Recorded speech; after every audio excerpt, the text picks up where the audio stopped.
Hey, salut Mathéo, ça va? Ça va et toi, Mathis? Bah nickel, aujourd'hui on va parler des... Cellules? Oui, tout à fait. Trouve pas qu'on n'est pas bien habillé là? Je pense que s'il faudrait qu'on change. Ouais, vas-y. Ah bah voilà, enfin, là on est mieux habillé, là on peut commencer la vidéo. C'est vrai.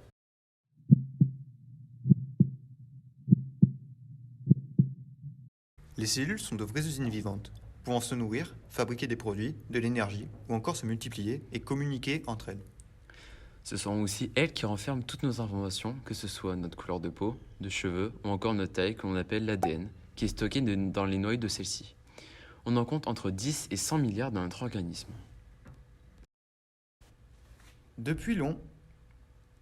Mais pourquoi t'es encore là en fait?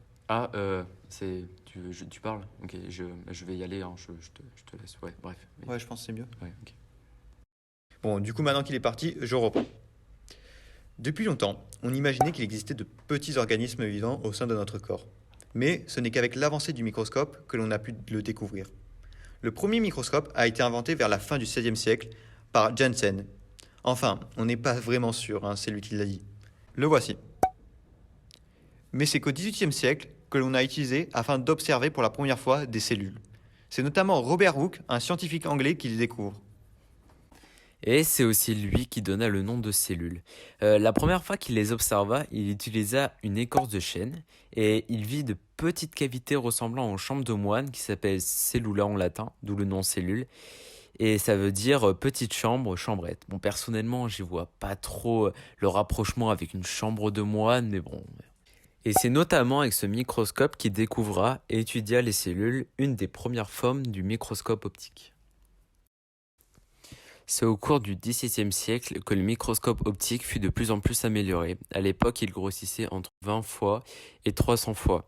Et c'est grâce notamment à Leeuwenhoek que celui-ci devient de plus en plus performant.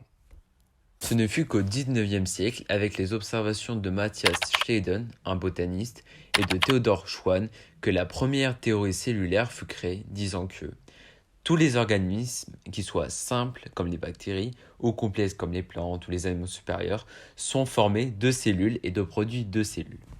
Simple comme étant un organisme unicellulaire, donc ayant une seule cellule, ou complexe, pluricellulaire, c'est-à-dire pluricellulaire, donc avec plusieurs cellules comme nous, êtres humains. En 1855, le médecin allemand Rudolf Virchow suggère que toute cellule provient d'une autre cellule, ce qui compose la deuxième partie de la théorie cellulaire. Et en 1861, Pasteur valide cette théorie. Au fur et à mesure du temps, les microscopes se sont améliorés et l'on a découvert de plus en plus de choses sur les cellules. Aujourd'hui, on peut compter un grand nombre de microscopes. Les microscopes électroniques, à balayage et à transmission, et des microscopes optiques encore plus performants qu'avant. Notamment le microscope électronique à balayage, aussi on peut le dire le MEB, permet de modéliser une image en 3D que l'on observe. Par exemple, ici on peut voir une image en 3D d'une fourmi réalisée par un microscope électronique à balayage.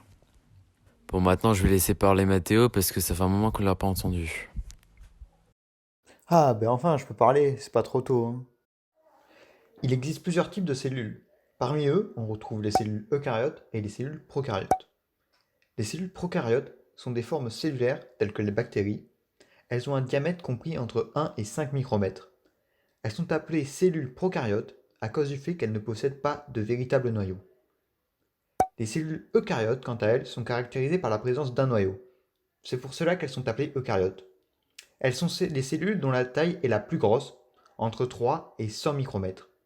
Il s'agit aussi de la cellule ayant l'organisation la plus complexe. Une cellule eucaryote est constituée d'une membrane plasmique contenant un cytoplasme qui est formé d'une solution aqueuse dans laquelle on retrouve un très grand nombre de biomolécules, telles que par exemple des protéines ou des acides nucléides. Bon, ben je crois que c'est la fin de la vidéo. J'espère que vous avez aimé la vidéo, que je vous ai appris quelque chose, enfin vous a appris quelque chose.